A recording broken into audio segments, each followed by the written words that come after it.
नमस्कार दोस्तों, स्वागत है आपका एजुकेशन पॉइंट हरिद्वार में। आज हम पढ़ने वाले हैं साउंड, ध्वनि। तो सबसे पहले हम जो शुरुआत करेंगे वो देखेंगे ध्वनि तरंगों को कि साउंड वेव्स क्या होती हैं। तो साउंड वेव को समझने से पहले आपको समझना पड़ेगा कि जो मैकेनिकल वेव्स होती हैं वो क्या होती हैं। तो जो मैकेनिकल वेव है उनकी डेफिनेशन को थोड़ा सा एक बार समझ लेते हैं कि पदार्थ के कंपन के कारण जो उत्पन्न होती है, पदार्थ के कंपन के कारण जो तरंगें उत्पन्न होती हैं उन्हें कहते हैं क्या? आपके मैकेनिकल वेव्स। ठीक है, देखिए, जिन्हें एक स्थान से दूसरे स्थान पर ले जाने के लिए एक मीडियम की जरूरत होती है, माध्यम की आवश्यकता होती है, ऐसी तरंगें क्या कहलाती हैं? आपकी यांत्रिक तरंगें या मैकेनिकल वेव्स कहलाती हैं। माध्यम में प्रत्यास्थता होनी चाहिए, इलास्टिसिटी होनी चाहिए और क्या होना चाहिए? जड़त्व का गुण होना चाहिए। ये जो यांत्रिक तरंगें हैं ये दो प्रकार की होती हैं, एक होती है आपकी अनुप्रस्थ और एक होती है आपकी अनुदैर्घ्य। ठीक है, तो क्योंकि हमें ध्वनि को समझना है तो पहले इसे समझना जरूरी है। जो आपकी ट्रांसवर्स वेव्स होती हैं, आप देखिए कि मैं अगर दीवार के उस कोने पर कोई रस्सी बांध दूं और उसे मैं हिलाने का प्रयास करूं तो क्या होगा? एक गति होगी। क्या होगी? एक मोशन होगा। तो आप देखेंगे कि ये देखिए, यहां जो आप देख रहे हैं कि कुछ इस प्रकार की मैंने हाथ से पकड़ा और इसको मैं हिला रहा हूं, तो आप देखेंगे कि जो पदार्थ है, पदार्थ के जो कण हैं वो कैसे गति करेंगे? ऊपर से नीचे की ओर गति करेंगे। ऐसे ही तो गति करेंगे, वो कभी नीचे जाएंगे कभी ऊपर जाएंगे। ये जो वेव्स है कुछ इस तरीके की बनेगी, जैसे ये ऊपर है ये थोड़े नीचे आएगा, ये नीचे है थोड़ा ऊपर जाएगा, कुछ इस तरीके से गति करेंगे। लेकिन जो तरंग है वो कैसे गति करेगी? जो वेव्स है वो कैसे गति करेगी? वो कुछ इस तरीके से करेगी। ठीक है, जो तरंग का संचरण होगा, वो ट्रांसमिशन होगा, वो किस दिशा में होगा? ऐसे होगा। ठीक है, तो आप देखिएगा यहां लिखा हुआ है, इसके नीचे जो कुछ पॉइंट है उनको थोड़ा समझते हैं कि माध्यम के कण, माध्यम मतलब मीडियम, ठीक है, माध्यम के कण तरंग के चलने के लंबवत कंपन करते हैं। ठीक है, तरंग आपकी कैसे चल रही है? इधर, और माध्यम के कण कैसे करेंगे? ऊपर नीचे। ठीक है, तो लंबवत कंपन करते हैं। ठीक है, ये ठोस, द्रव और गैस, जिसमें से आप देखिएगा ठोस और द्रव में ये क्या हो सकते हैं? ये उत्पन्न हो सकते हैं, यानी कि अनुप्रस्थ तरंगें किसमें? ठोस और द्रव में उत्पन्न की जा सकती है। द्रव की सतह पर उत्पन्न की जा सकती है, द्रव के अंदर ये उत्पन्न नहीं की जा सकती। यहां देखिएगा लॉन्गिट्यूडिनल जो वेव्स है उनको देख लेते हैं। इनको अनुदैर्घ्य तरंग कहा जाता है। कि जैसे मैं क्या करूं कि कुछ ऐसा एक स्प्रिंग लूं और उसे मैं दीवार में क्या करूं? फिक्स करूं और मैं इधर से फोर्स लगाने का प्रयास करूं। मैं क्या करूं? उसको अंदर की ओर धकेलने का प्रयास करूं। तो आप जब देखेंगे, जब मैं इसे छोड़ दूंगा तो क्या होगा? जो पदार्थ के कण हैं वो कैसे कंपन करेंगे? कभी वो ऐसे जाएंगे, फिर ऐसे जाएंगे, फिर ऐसे जाएंगे। तो आप देख रहे हैं पदार्थ के कण भी उसी दिशा में गति कर रहे हैं जिस दिशा में क्या चल रही है? तरंग गति, यानी कि वेव जो है वो गति कर रही है। तो ये समझ में आया आपको अनुदैर्घ्य तरंगे और अनुप्रस्थ तरंगे कैसी हैं, इनमें अंतर क्या है? चलिए, अब जब इतना समझ आ गया तो हम देखते हैं ध्वनि तरंग क्या होती है, साउंड वेव क्या होती है। तो ध्वनि तरंगों में हम देखेंगे कि भैया ध्वनि तरंग जो है वो यांत्रिक अनुदैर्घ्य तरंगे होती हैं। क्या होती हैं? यांत्रिक यानी कि मैकेनिकल अनुदैर्घ्य तरंगे होती हैं। अनुदैर्घ्य तरंगे कौन सी हैं? तो देखिए, अनुदैर्घ्य वही तरंगे हैं जो कण की दिशा में, जिधर कण भी उसी दिशा में गति कर रहे हैं जिस दिशा में क्या हो रही है? तरंग गति कर रही है। तो समझिए, आप जो मीडियम है, मीडियम के जो मॉलिक्यूल्स हैं वो भी उसी दिशा में जा रहे हैं जिस दिशा में क्या जा रही है? वेव जा रही है। ठीक है, तो माध्यम की आवश्यकता होती है तरंगों, ध्वनि के लिए जो है, आप ध्वनि तरंगे हैं जो साउंड वेव्स हैं उनके लिए क्या होती है? मीडियम की जरूरत होती है। निर्वात यानी कि वैक्यूम में ध्वनि का संचरण नहीं होता। क्यों? क्योंकि वहां पे वायुमंडल अनुपस्थित होता है, वायुमंडल नहीं होता। इस कारण क्या होता है? निर्वात में ध्वनि का संचरण नहीं होता, क्योंकि ध्वनि के संचरण के लिए, ट्रांसमिशन के लिए किसकी जरूरत पड़ती है? मीडियम की जरूरत पड़ती है। ये आपको समझ में आया होगा। चलिए और आगे देखते हैं।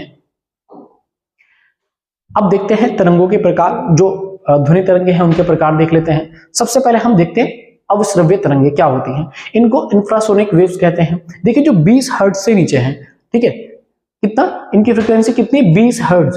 ठीक है, 20 हर्ट्ज से नीचे की जो आवृत्ति है, फ्रीक्वेंसी है, जिन तरंगों की 20 हर्ट्ज से नीचे की आवृत्ति रहेगी, ऐसी तरंगे क्या कहलाती हैं? आपकी अवश्रव्य तरंगे कहलाती हैं। इनका तरंग दैर्घ्य जो है वो बहुत अधिक होता है। ये ऐसे सोर्स से उत्पन्न की जाती है जो बहुत बड़े हों, जैसे कि अगर आपका ज्वालामुखी फूटना, ठीक है। तो ज्वालामुखी से उत्पन्न तरंगे क्या है, आपकी अनुदैर्घ्य तरंगे कहलाएंगी। या भूस्खलन, लैंडस्लाइड होगी तो इससे भी क्या होगी, कैसी तरंगे उत्पन्न होंगी, आपकी इंफ्रासोनिक वेव्स उत्पन्न होंगी, ठीक है।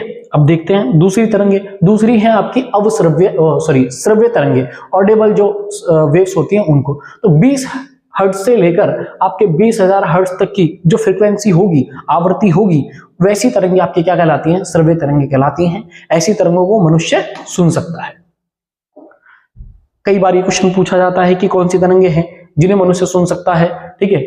श्रव्य तरंगे कितने से कितने हर्ट्ज तक की होती हैं, यानी कि फ्रीक्वेंसी की कितनी होती हैं, ये कुछ क्वेश्चन आ सकता है। फिर देखते हैं पराश्रव्य तरंगे, अल्ट्रासोनिक वेव्स क्या होती हैं। इनका उपयोग बहुत ज्यादा होता है, अक्सर क्वेश्चन इन्हीं से बनता है। 20,000 हर्ट्ज से ज्यादा की, यानी कि जो फ्रीक्वेंसी है, जो आवृत्ति है, वो 20,000 हर्ट्ज से अगर ऊपर होगी तो वो कैसी तरंगे कहलाएंगी, आपकी पराश्रव्य तरंगे कहलाएंगी।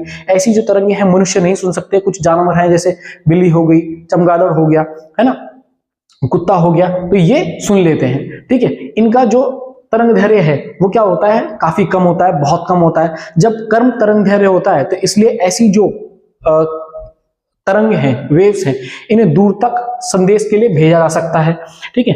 जैसे एग्जांपल हम देखते हैं सोनार, ठीक है। तो आप देखेंगे सोनार क्या होता है, समुद्र में कोई चीज अगर खो जाती है, कोई वस्तु खो जाती है, कोई नाव डूब जाती है, तो उसका पता लगाने के लिए सोनार का प्रयोग किया जाता है। सोनार की फुल फॉर्म यहाँ लिखी हुई है, आप थोड़ा सा देख लीजिएगा। जैसे कीड़े होते हैं, तो कीट पतंगों को नष्ट करने के लिए किसका प्रयोग करते हैं, आपके